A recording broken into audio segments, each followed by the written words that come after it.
So this is the first of 2 crayon buckets that I painted. They're my first ones, so yeah, they're not great. I'm just practicing. Wanting to just keep learning how to paint.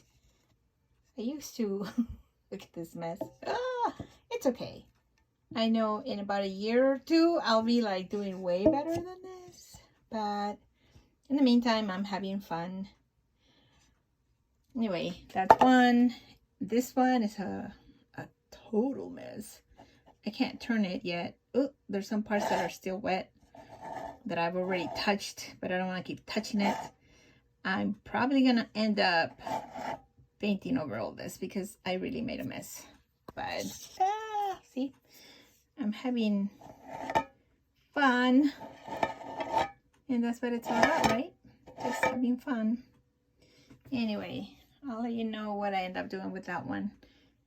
I have 2 blank ones that I'm gonna start probably tomorrow, but I don't know. I'm doing this as time permits.